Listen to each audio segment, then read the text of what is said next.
Madame, monsieur, bonjour, bienvenue à 7/20 sur Alsace 20, la chaîne numéro 20 de la TNT. Alors aujourd'hui, on va bien trier nos déchets.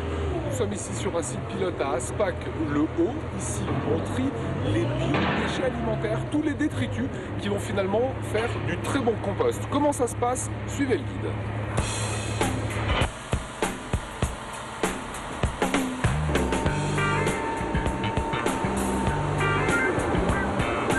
Voilà, nous y sommes dans cette fameuse plateforme de compostage. Christine Meyer, vous êtes une spécialiste, vous allez nous donner toutes les informations pour qu'on comprenne le compostage. Il y a quelques années, on prenait nos ordures ménagères qui étaient transformées en compost. Un compost qui, ma foi, était plutôt de bonne qualité. Aujourd'hui, on fait mieux et on fait mieux ici.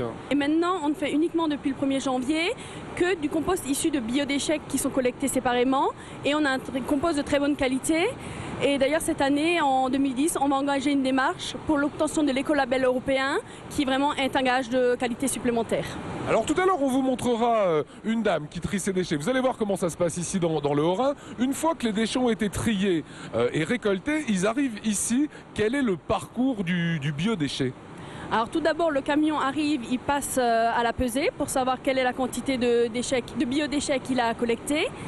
Puis il arrive, il décharge. Les biodéchets passent ensuite dans un broyeur.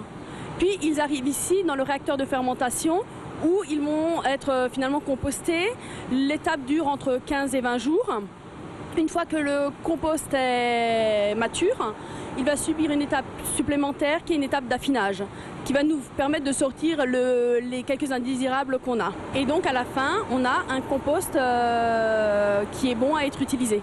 Alors justement, cette utilisation du compost, vous en ferez quoi? Ça va se passer sur les champs alentours? Alors il y a plusieurs possibilités où le compost va être utilisé par les agriculteurs dans les grandes cultures ou dans les cultures maraîchères, où il est à disposition des particuliers ou des collectivités du secteur. Aujourd'hui, c'est un site, on va dire, exemplaire. Combien de tonnes vont arriver ici de déchets? Et au final, ça donne quoi en compost? Alors on estime pour l'année 2010 à peu près 10 000 tonnes de biodéchets, en sachant qu'on a des collectivités qui lancent la collecte sélective au courant de l'année.